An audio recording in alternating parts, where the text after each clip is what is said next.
Welcome to Subject to Power. I'm El Kamihira. Men's porn use is so widespread, so normalized, so uncontroversial that it's controversial to be critical of pornography. But as my guest Gail Dines says, questioning what is in her job description. Gail is a sociologist and a world-leading expert on pornography. She's the author of Pornland, How Porn Has Hijacked Our Sexuality, and the founding president of Culture Reframed, an organization that provides educational tools for parents and teachers to cope with the impact pornography is having on young people. Gail Dines' work is very unique in that it completely reframes pornography to show the industrialization of sex that has taken place in the last 70 years. And in this conversation, she takes me through the key moments in the evolution of porn, from Hugh Hefner to Girls Gone Wild to OnlyFans. We also talk about what today's sex industry does to women, what consuming it does to men, and how we build resistance to the pornification of our lives. I wanted to ask you, first of all, how you came to this work. Well, it was actually accidentally how I got to this, because when I was thinking, what do I want to be when I grow up, I didn't think expert on pornography. That sort of was not in the map of my life. So what happened was I was writing my PhD on the sociology of education and how sexism works. And I was volunteering at the local rape crisis centre. And I was noticing when I was going through police reports about rapists, how they'd often find, and this was pre-internet, they'd find a stash, a huge amount of pornography. So that was kind of thinking in my mind. So a friend said to me, there's an organization, at this time I was living in England rather than the US, and they said there's an organization called Violence Against Women and Pornography. Do you want to go and hear the talk? And I thought, yes, I'd be interested. And that night, my life changed. I had no idea the level of violence in pornography. And we're talking now pre-1990. So, the stuff that I saw that day would be not even out there today. It's so soft-core, but I just got a sort of visceral sense. Women cannot live in a world where these are the images that arouse men. I was 22 at the time, but it just hit me. And I went home and called my PhD advisor and I said, I'm changing my topic. I'm going to do it on the sociology of pornography. And that was it. It got me. I can't say I found it. I have to say it found me. And I think I wrote the first ever PhD in England on pornography. And what I did is in England, you write very large theoretical PhDs and then you do case studies. I actually used Marxist theory of ideology and took his theory of ideology as a way to legitimize capitalism. And I applied his theory to pornography as a way to legitimize patriarchy. So that was basically the core of my argument about the role of pornography. That's brilliant. And I can't believe how young you were. I was very young. And you know what was interesting? I was newly married. And I always tell this story because of the position that women are in. So we'd only been married a few months. And I think about how when I went home that night, how my life was at a crossroads. Because if I would have gone home and said, telling my partner what it was about, if he would have turned around and said, don't be a prude, or it's no big deal, I would have had to divorce him because I couldn't have lived. But his response was, oh my God, men look at that. Men find that around. I was like, he'd never seen porn. We were up, both of us, all night, so disturbed by it. And often what happens with women when they're heterosexual and with a man is the men block their ability to become full-blown radical feminists. And I've seen that happen many times, that you make a choice. And in some cases, especially if you've got children, where are you going to go if you don't earn money? So sort of heterosexuality as an institution does police women. The men that you're with police them. Luckily, I was with a man who, knew he was marrying a radical feminist. There was no negotiation around that. And he completely signed on to all of it. Whenever I talk about men, I always have to say present company excluded. And of course, my son, his first language was feminism. So I was surrounded by feminist men. So you had a feminist framework already. Oh, yes. Yes. I mean, I'd read Andrea Dworkin. Hmm. I'd read Sisterhood is Powerful.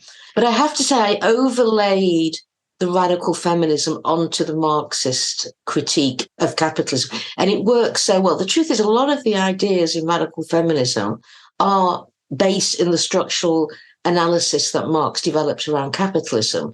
And if you read the early writings, a lot of the early second wave feminists actually came out of a sort of more Marxist approach. So, when they say that we ignore the material realities of women's lives or class or racism, it's like ridiculous. Radical feminism was founded on the structural understanding of patriarchy, of capitalism, of racism. Those early works are amazing. And what's sad is they don't get taught in universities anymore. They don't know. They're not aware of the structural analysis. And in fact, what they've done is they've kind of crushed the concept of liberation, which is a collective concept of revolution. And they've turned it into the individual concept of empowerment. When I joined feminism, I'd never heard the word empowerment because who cares about individual empowerment? I mean, I always say, I'm so empowered. I've got race privileges. I've got class privileges. I'm highly educated. I couldn't be more empowered if I tried. But that meant nothing for the women who cleaned my classroom after I left.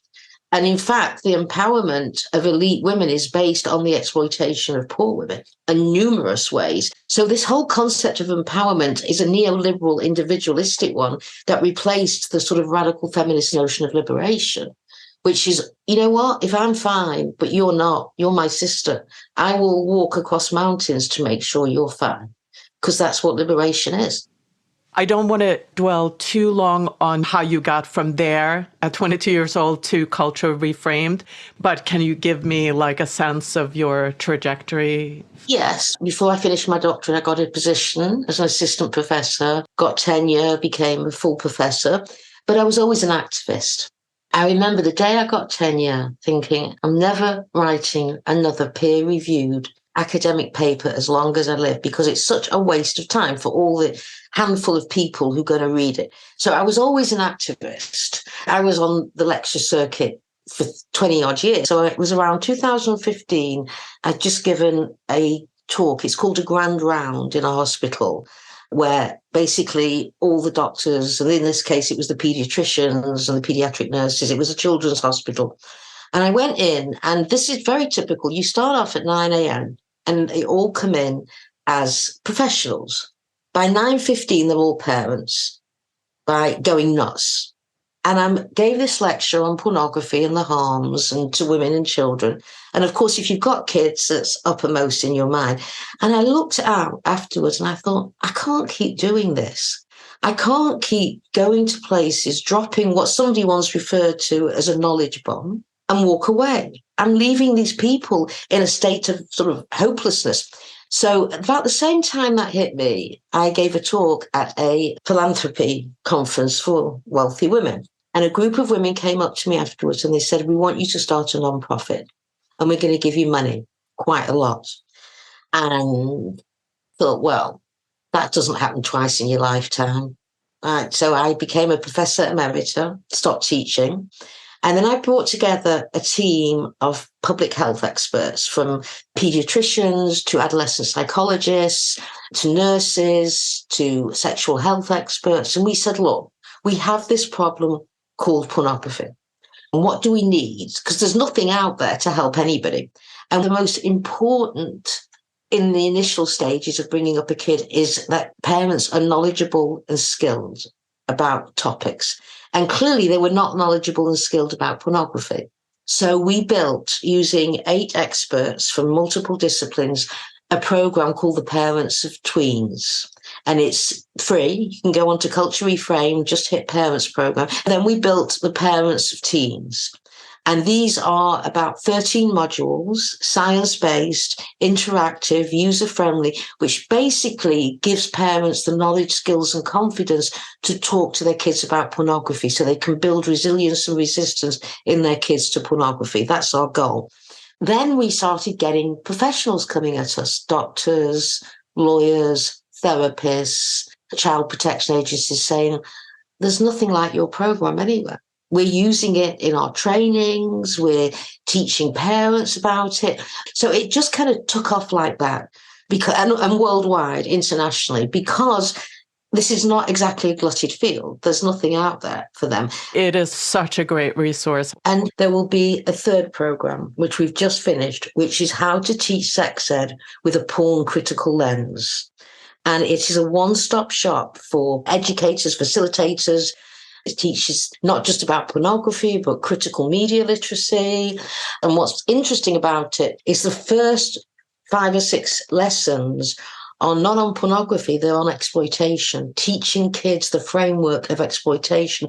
And we use examples like coffee growers, people who work in Amazon. They get to understand what exploitation looks like. Then we move into pornography as a form of sexual exploitation. You wrote an article recently about the value chain and kind of making this very impactful comparison between how you look at value chain in products and production, and you compared it to porn. Can you kind of break that down? So basically, I often actually write with my husband. He's an economist. So the idea of value chains actually came out of a discussion with him. He teaches at a business school and he studies value chains, how you can be an activist in the weak link of a value chain. So let me explain what a value chain is. It's basically all the mechanisms that go into producing a product, from sourcing, labor, production, consumption, distribution. So what you do, for example, when those who were wanted to do activism because of the coffee growers being exploited, when they looked at the value chain of coffee from actual coffee planters and then all along to where it gets distributed, they realized that the weak link to do the activism was not at the coffee growing level. It was actually at the distribution level through Starbucks. Because you know where Starbucks is, they have money, you can do campaigns against them. So when you take that, think about the value chain of the sex industry, how women and girls are sourced, which is often through pimping, child sexual abuse, poverty, all of these things, the actual production, the making of pornography, or the production of actually being sold as a prostituted woman, through to consumption and distribution. Now, those who do value chains then have a concept called harm chain, and they argue that it causes harm along the chain. So what you have to do is figure out how to cause less harm. And what I argue in the article is that actually this won't work for pornography or the sex industry, because it's actually the value of those is the harm done to women. The more harm you do to a woman on a porn set, the greater the value to the viewer. So my argument in there is you cannot minimize the harm because it's based on harm. So what you need is abolitionism. You need to abolish the whole sex industry. So it's really sort of flipping the concept of value chains on its head and then using that to argue why you need to abolish the sex industry, all the arms of the sex industry. One of the things I love about your book, Pornland, and your work in general is this like big picture sociological view and this long history of tracking it from its beginnings, really, in popular culture all the way up till now. And you do talk about MindGeek in this article. And I just want to hear your story about what MindGeek did to the industry. It's actually revolutionary what they did to the porn industry. So when the internet became domesticated in around 2000, the pornographers were all over it and they cannibalized it. And also, it wasn't just the internet that drove pornography. Pornography drove the internet as well. A lot of the R&D money from the porn industry went into building, for example, payment systems, pop-ups, pop-downs. Those were built by the porn industry. So that it's hand in glove, the internet and pornography. And when it hit in 2000, and the pornographers were obviously ready for this, it made pornography more affordable, anonymous, and accessible, the 3 A's that drive demand to pornography. And what was astounding was overnight, it was not a gradual process, overnight it became hardcore. Overnight, you couldn't find barely softcore anywhere. And it was mom and pop production and distribution. So you had tons of sites, all you had to pay for to get any of the images. And you had these small shops opening up, producing pornography, going on a website, building a website. Anyone with a camera could basically make porn. Then in 2007, Fabian Thymann, who was a German IT guy, he got the idea to basically reshape the industry into tube sites like YouTube. So what he did, he started a company called Manwin, Manwin, women lose, men win. And he basically vacuumed up and pirated material from the paid websites and put them up on Manwin for free. So a lot of the porn industry went bankrupt because people were not paying anymore. You could get it for free. And in 2009 or 10, he was kicked out of Manwin because he was under arrest for tax fraud, and they renamed it MindGeek. And what MindGeek is now is basically it has built and maintains the infrastructure of the entire online porn industry. There was an article I read, I think in Forbes, where they said, if you're in the porn industry, whatever you do, whether you're a performer, whether you're in lighting or filming, you are never more 2 steps away from MindGeek. It's basically the big bully on the block, and it is a bully. People are terrified of them. They now run the largest website. The biggest one is Pornhub, which is really branded now as like the cool place to be. And when you talk to kids, they actually see Pornhub as just an extension of Snapchat, Instagram. They don't see it as pornography because it's been so well branded. They sell merchandise. You can buy a Pornhub, a sweatshirt, coffee mug, whatever. And it's all hardcore, all hardcore. And what it's done is a number of things. The first thing it's done is it's put women in desperate situations. Well, first of all, you've got to be desperate to go into pornography. Let's remember that. You don't have women with more degrees or doctorates lining up to go into pornography. And it's made them even more desperate because it used to be if you were in a porn movie and somebody paid for it, every time they clicked on, you got a percentage. Now it's free. These women can't make money. So it's driven them into stripping and prostitution, even just more danger. Right? These women are in terrible danger. You know, when women have to put food on the table for their kids, they will do anything. I would have done that. If I couldn't feed my kids, that's what I would have done. So it really revolutionized the economics of the industry. And by doing so, it sort of opened the door for what is going to be the next major shift, which is sex camming. So this is where it's going as well. OnlyFans is enormous, again, been branded as the cool place to be. I think it's got 170 million users. And this is where you have live sex shows with the women for money, of course. And of course, a lot of the women, the pornography and the prostitution come together because the women in porn only last often about 3 months because of the bodily injuries, the STIs.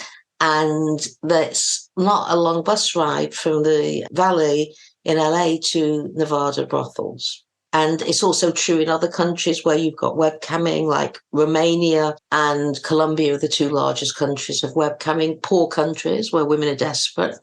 So really, MindGeek is, if we're talking about value chains and harm chains and going after them, we go after MindGeek. I would love to see a ton of class action suits by the women harmed in the making of pornography, by parents whose kids have been harmed in the consumption of it, by women who've been raped because men have been using. But I would just love to see civil suit after civil suit so we can bankrupt them. There's no point in sending them to prison because you'll get another whole new set jumping up. What you have to do is destroy the profit motive, make it so cumbersome to produce and consume pornography that it's not worth it.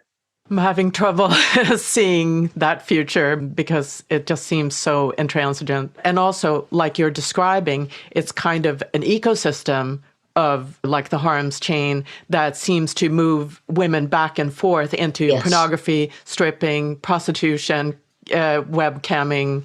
Well, generally speaking, once you've been in pornography and it wrecks you emotionally, physically, And then they move to stripping and prostitution. They don't go back into pornography because they don't. These women, it shows on their bodies and faces what they've been through.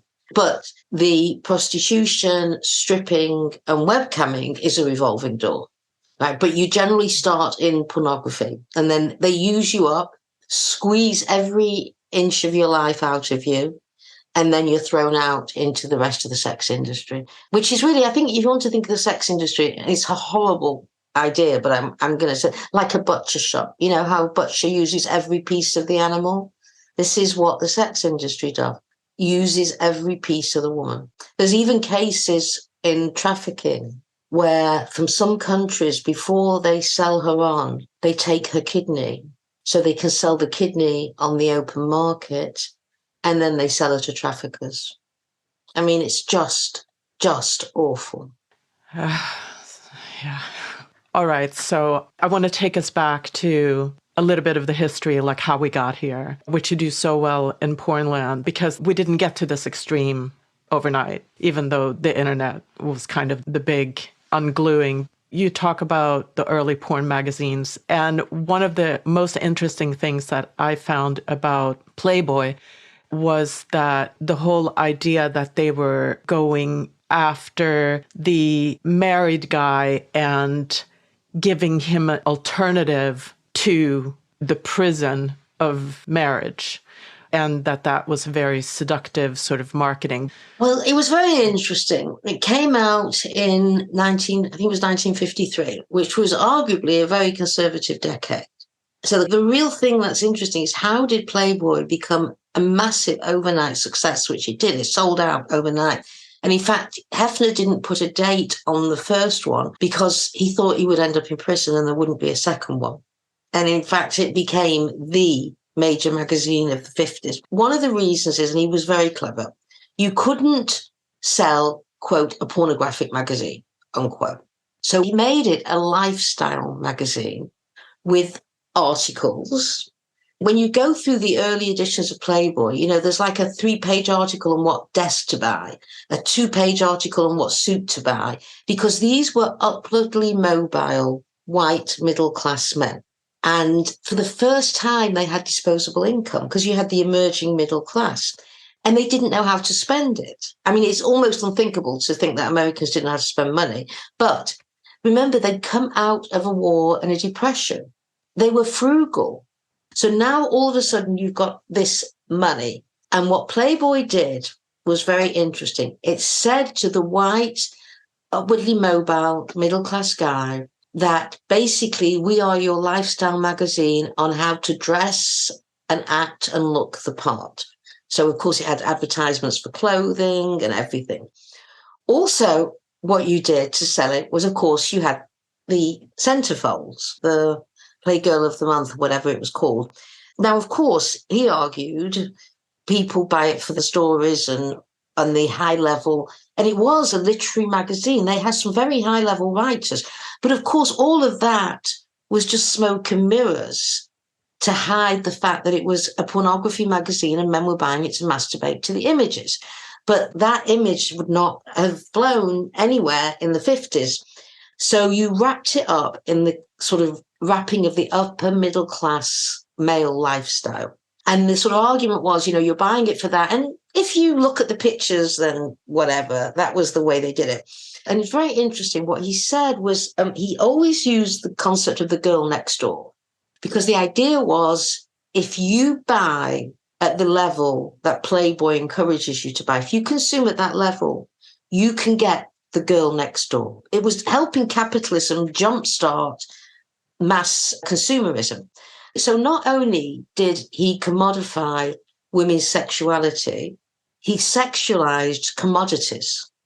That's what he did. These commodities, what you buy, will make the girl next door look at you in a different way. And, you know, what people don't know often is the first centerfold he had was with Marilyn Monroe, and she fought to stop it.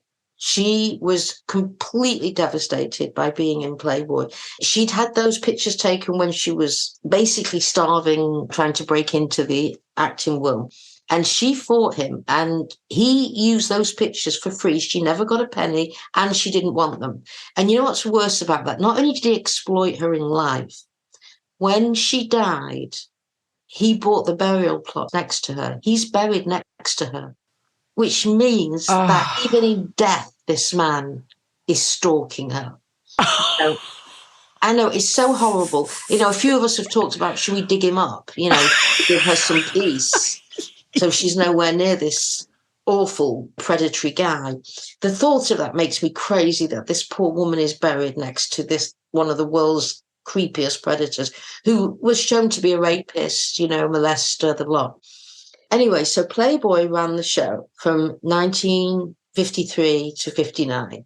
And then in the Chicago Tribune, there was a big ad with a bunny in the crosshairs of a rifle. And underneath it said, "We're going bunny hunting." And this was an ad for Penthouse.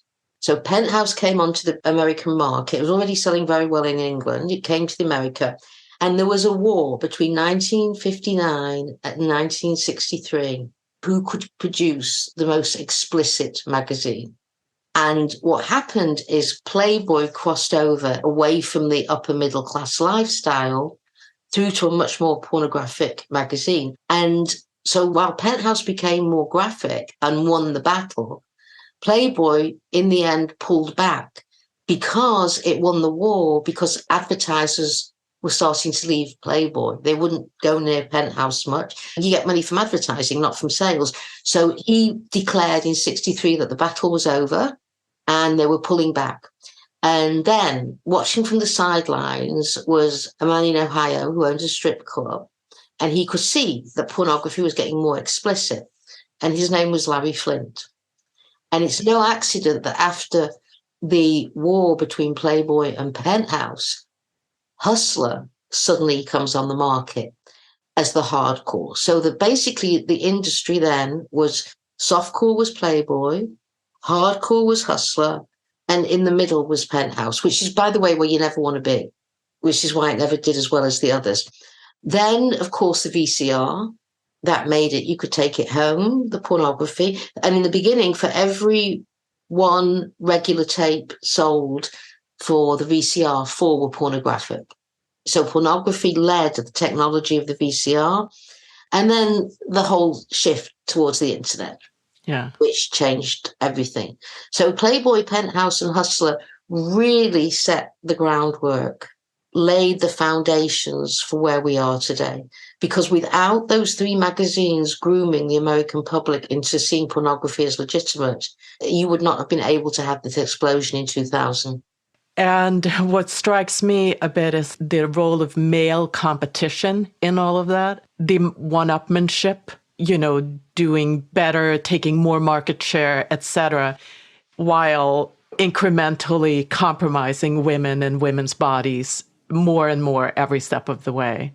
I would say women's bodies are the landscape onto which men enact and write masculinity. We are the blank slate, and that the proxy wars played out are on women's bodies. And the real war played out is on women's bodies, right? The proxy war between men is on women's bodies. Women's bodies somehow are always the battlefield. And I think that's how men get a sense of power when they're actually disempowered through capitalism. Is that, look, I've got a lousy job, minimum wage, my boss speaks to me like shit, I've got no power, but guess who I've got power over? Women and children.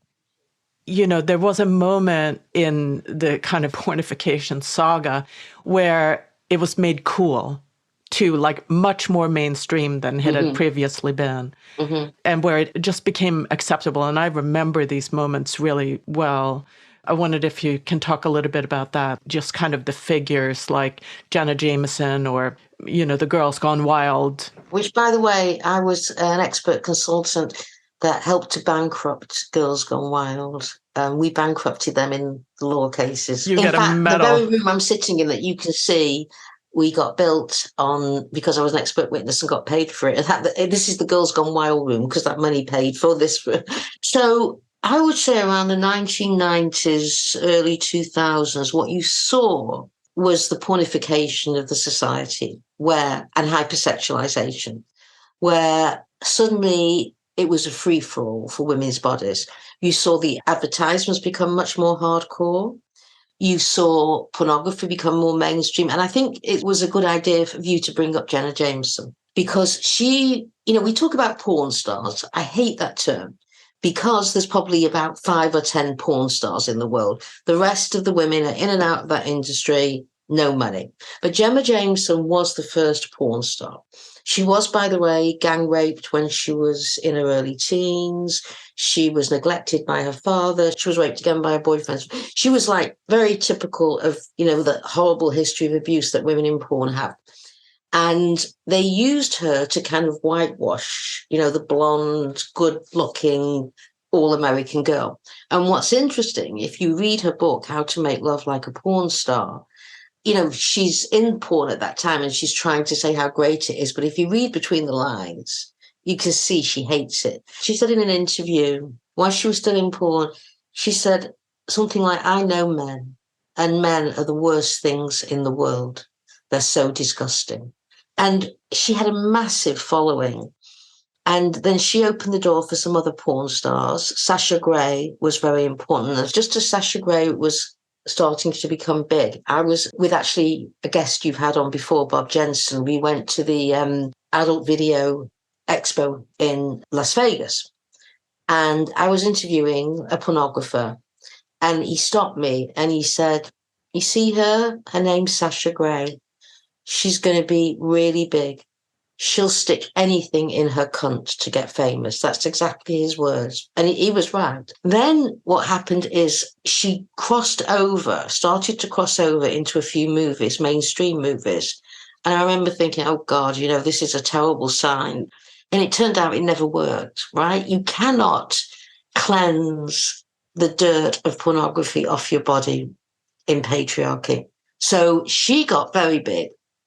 And then she disappeared. And this happens a lot because of all the violence, the PTSD, at the height of their careers.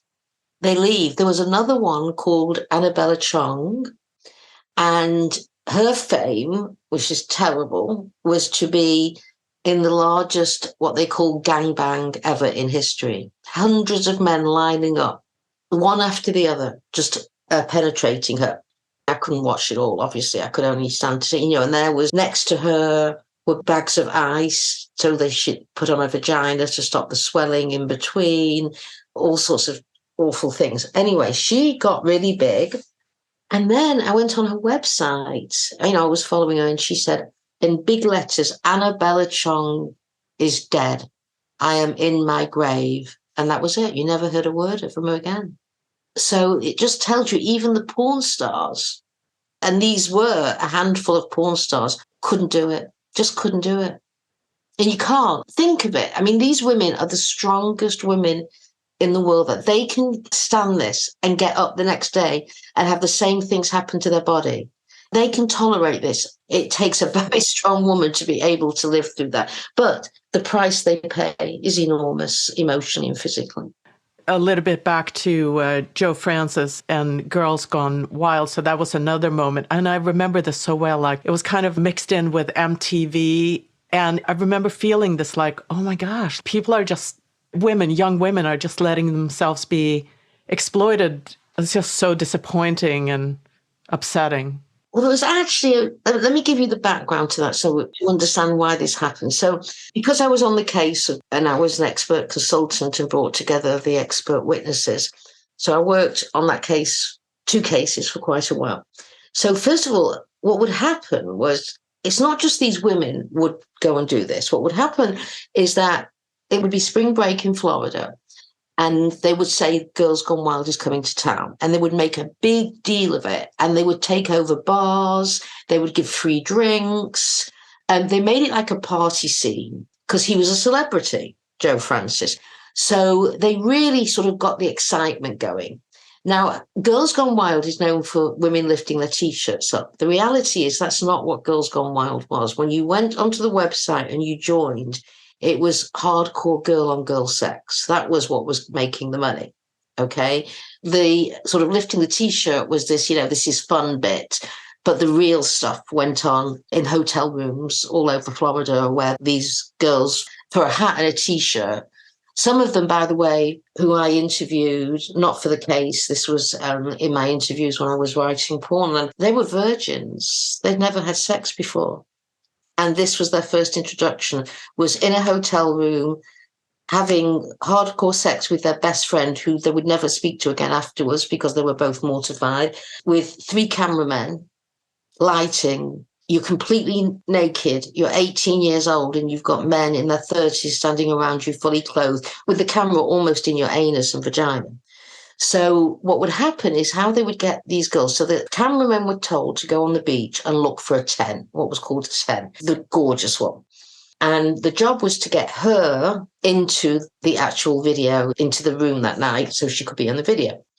So what the cameraman would do, because they were older, is they couldn't go up to a girl, 18-year-old young woman, and say, pull your top up, because they'd be seeing what they were, perps. So what they would do is they would infiltrate the college space and they would find a 10 who was surrounded by her friends.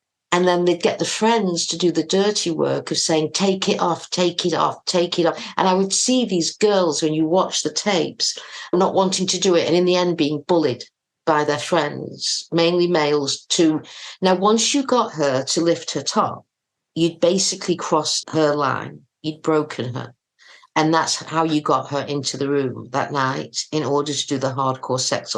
So this was very careful. He was very, very good at what he did. It wasn't just women throwing themselves at him. It was actually orchestrated to do this. And let me tell you, the women, they were really girls, you know, some of them were underage. Their life was over after that. They were thrown out of schools, churches, cheerleading. They were basically became a leper in their community. But Brad Pitt went around with the Girls Gone Wild hat on. Joe Francis would throw these enormous parties in his home in LA, and he really, really got himself into the celebrity field. So again, very much like Hefner, sold products. Instead of having the bunny, they had the Girls Gone Wild. He became mega famous, mega rich, and then I'm happy to say we ruined him. He lives in Mexico. I think he declared bankruptcy. The Kardashians still goes and visits. They were good friends with him, yeah.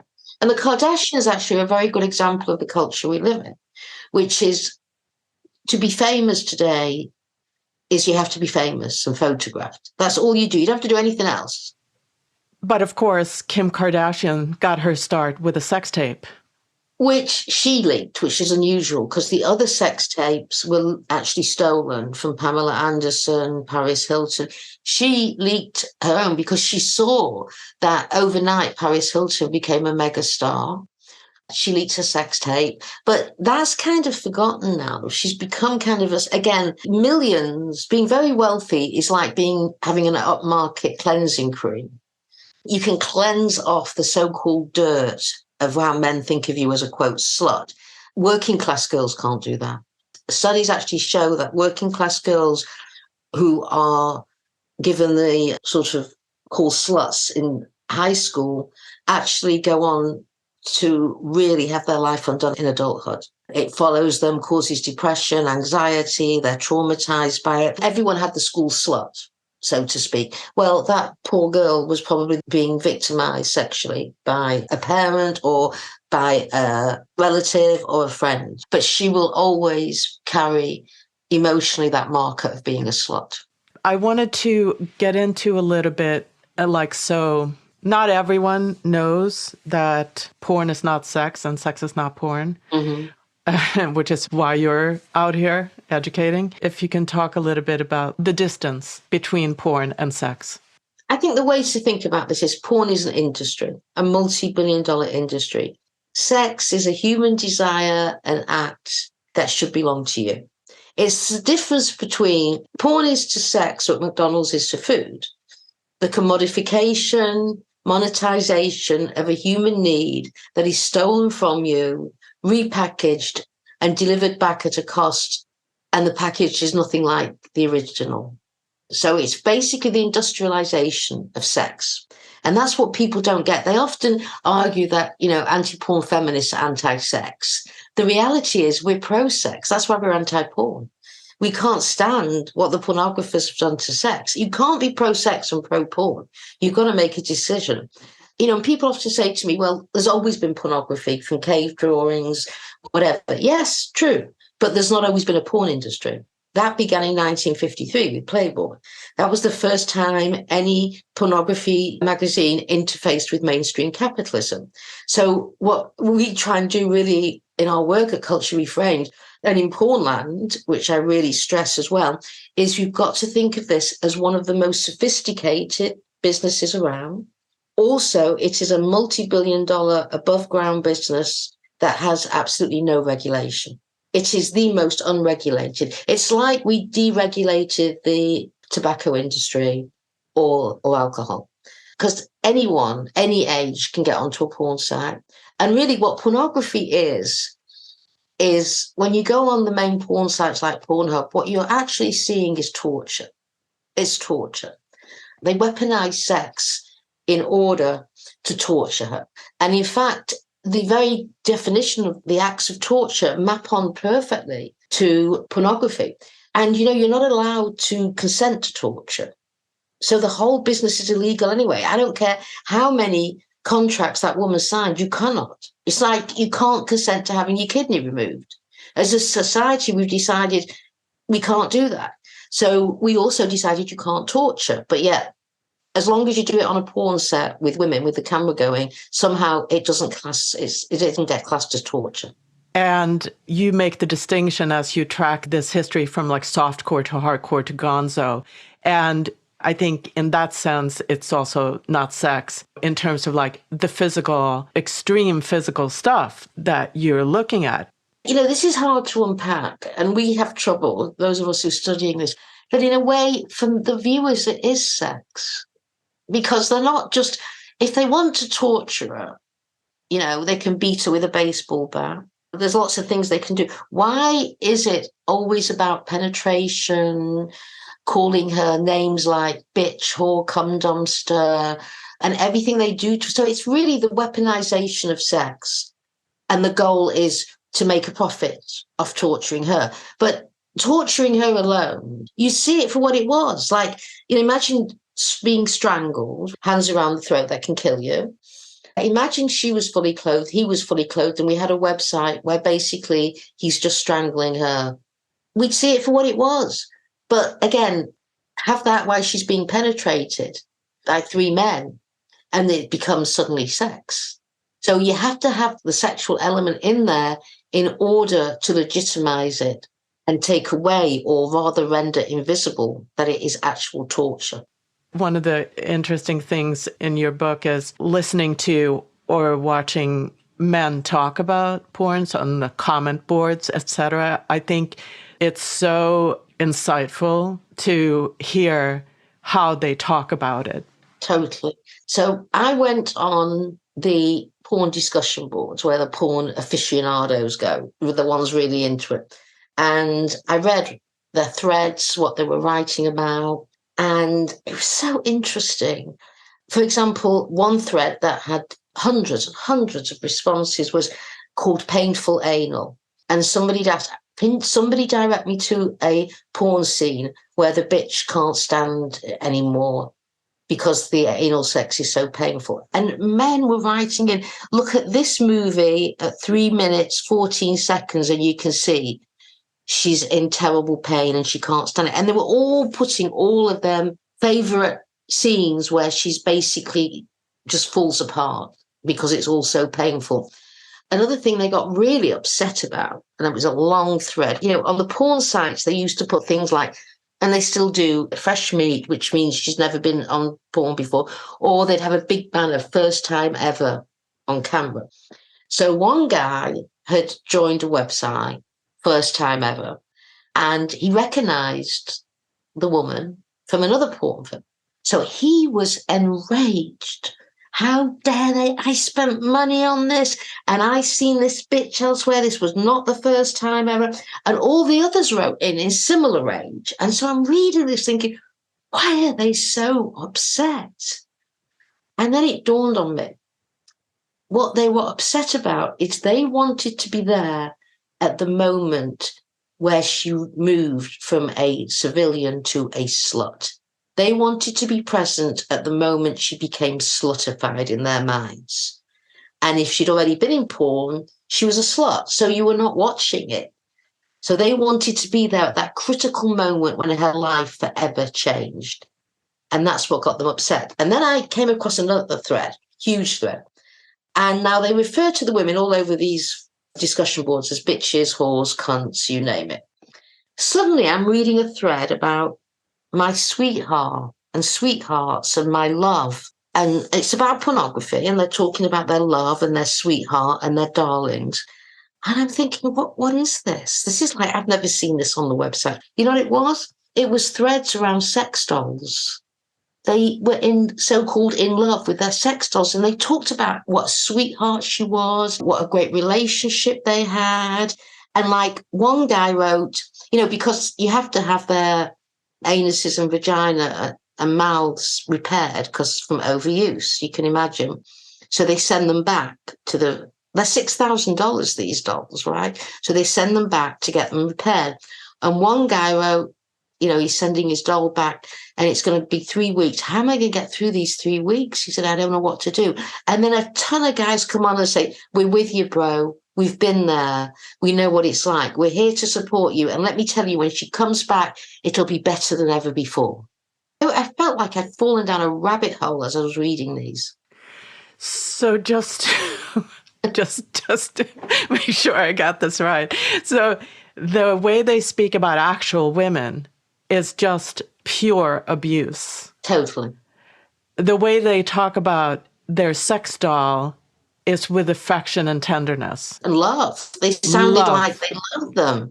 I mean, and of course, what's better than a female who doesn't speak, doesn't ask for anything, and has 3 orifices open 24 hours a day? And when you're done with her, you can shove her in the cupboard, right? You're done in the closet, you're done with her. And a lot of these guys had 3, 4, 5 sex dolls. They name them. They don't actually just put dolls. They give them the name. Have you noticed that one of them tends to get jealous if you spend too much time with the others? And then another one said, these girls, they just keep stealing my shirts. What is it? Why do they want to wear my shirts all the time? Honest to God, it was like crazy. And then actually, when I was at the expo, I went up to the sex doll. It's called Real Dolls. And I went up to interview the guy. So I started a conversation with him.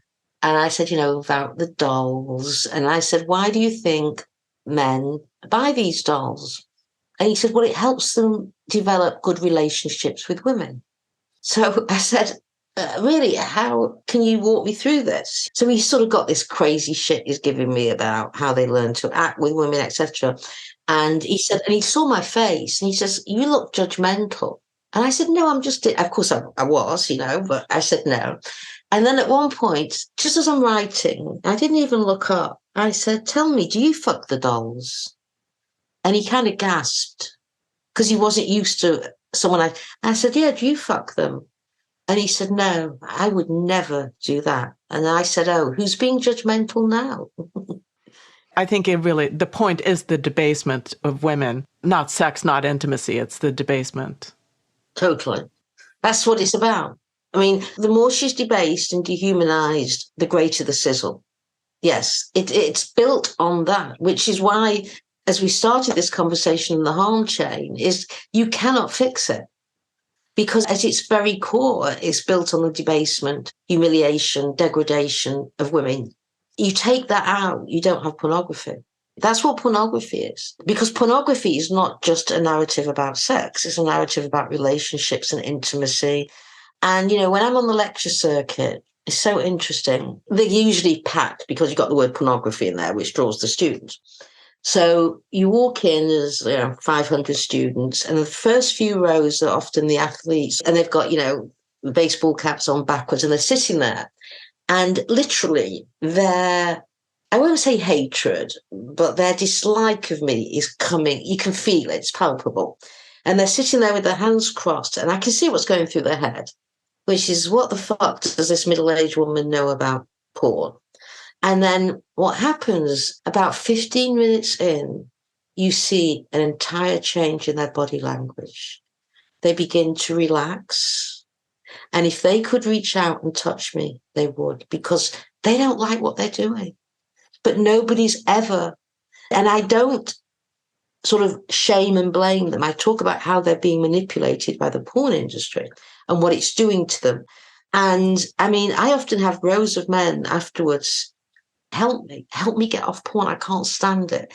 And then eventually what happens is, if they're going down the rabbit hole, it's very hard to pull them back. It's very hard. But these lot have not yet gone so far down the rabbit hole. They still have their humanity and realizing that this is not who they want to be. But yes, we've got to realize the damage to our boys and men. And remember, when you damage boys and men, the collateral damage of that is girls and women. All of that damage done to them through pornography, women and girls pay the price for, as do the boys.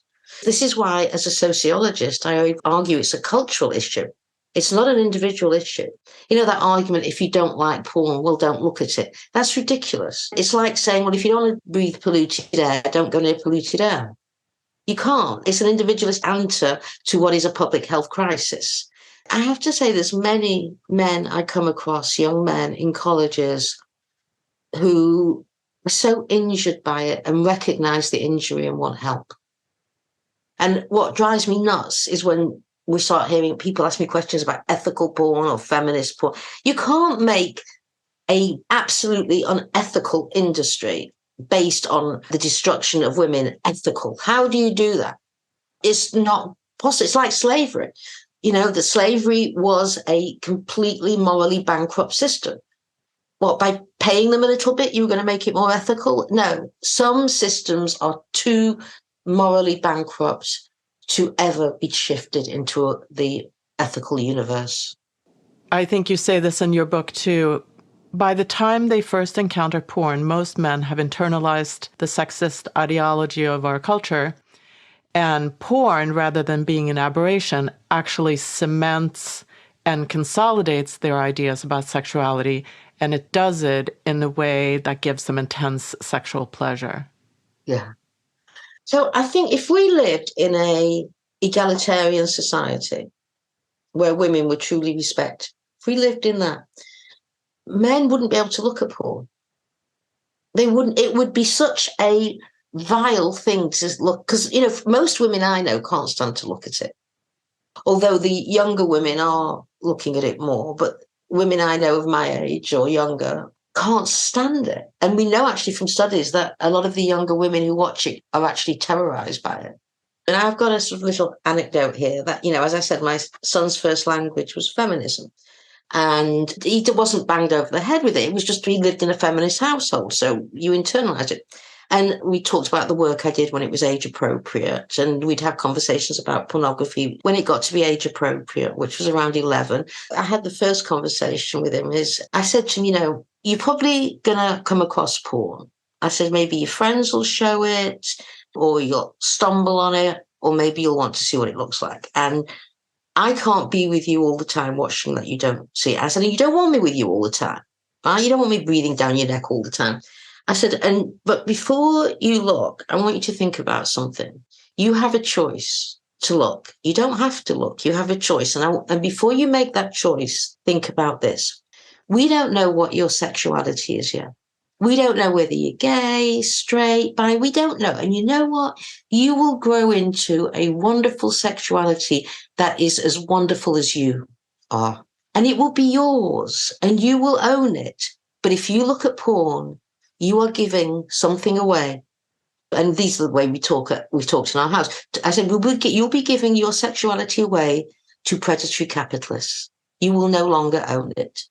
So you have to make a decision whether you want to own your sexuality and see how it grows, or whether you want them to shape it for you. And when he was in college and we were talking, he said to me, I said, we're talking about porn. And he said, well, Mum, you pretty much ruined that one for me, which was, of course, exactly my goal. I didn't want my boy, who had been brought up, you know, slathered in love and everything. and to be able to have a feminist view, not only of women, but of his own body and his own bodily limits and integrity. I didn't want them to take that away from him. But you can't expect all parents to do that work. I was an expert in the field, which is why we built, by the way, the Parents Programme. And you can get to that through culturereframe.org. And you can learn how to build resilience and resistance in your kids to porn. We've laid it all out for you. Parents need help. And given that, most parents are working 2 jobs to put food on the table, overwhelmed, you can't expect them to take on a study of pornography. So we did this for them. We built a programs so that they will get help on how to deal with this issue with their kids. It's so necessary because of the age, how easily accessible it is, and how kids are being shaped by it. Pornography is unlike any other substance you use. If you use alcohol or opioids or whatever, you can get that out of your system. You detox. How do you detox from porn? The images are in your head. The ideologies that porn created are in your head. And we don't have anywhere near enough people, anywhere, out doing this work in schools, helping kids deal with the fallout from pornography. This is a terrible dereliction on the part of educators not to have classes on pornography. And often when I've lectured, can't get out of the room, there's so many questions. They're following me into the parking lot because nobody's ever provided them with this analysis before. And sadly, this is not a glutted world I'm in. There's a handful of people doing this. So they never hear it. They never hear it. Instead, they hear the third wave neoliberal feminism of porn is empowering, which is not how any of them feel. This goes against how they feel. Part of it, obviously, is that, and you talk about this a great deal, is the pornification of culture. So it all feels so inevitable. I feel like most of my life I've been in a mindset of it just is. No, nothing is. No, I know. Yeah. But that to go against it in some ways just feels like going against our reality. Yeah, that's our whole what we reality. do as feminists. That's what we do. That's our job description, is that we refuse to give in to the patriarchy. And we fight like hell. Because you know what? If we don't fight as feminists, everything's lost. What makes this world livable is women. And you think of every major social movement, it was started by women. And then, of course, when it took off, the men come in and take over. But women make this world livable. And I think that when, as women, and of course, feminists, we have this sort of slow boil rage. Now, it can't overtake you. Rage can kill you as an activist. So you have to have it simmering, but manageable. And you take women with this simmering rage that we have, and you bring us together in a real feminist movement, not with this empowerment shit, but real liberation, we're unstoppable. My faith is in women, absolutely. And I think I was born a feminist, but I've been in the radical feminist movement since I was 18. And I tell you, I couldn't imagine my life without it. Who would I be? How would I even make sense of the world? I feel so fortunate that before me, my foremothers provided an analysis, because otherwise, I remember when I was going to promote my book in Australia, I was chosen at the Sydney Writers' Festival, and they send you a questionnaire. And they said, one of the questions was, pick a literary figure you would be from books. And it just immediately came to me who I would be without feminists. And I wrote this. I said, if I hadn't become a radical feminist at 18, I would be the mad woman screaming in the attic all night. Because this notion, of the woman howling in the attic, of course she's howling. She's got no words, and yet she lives in a crazy society. So I would be howling all night without radical feminism, and probably all day as well, given the world we live in. It is such a gift to us. It is such a gift. And I really do encourage your listeners to really go into the radical feminist writings. Andrea Dworkin is a must, Robin Morgan, all these radical feminists who laid the groundwork. Oh, God, what a gift they gave us. What a gift. Thank you, Gail, so much. This was wonderful, wonderful conversation. And thanks for all the work that you've done so very much. This was great. And your questions were great. And I love the way you asked them. Thank you. Thank you.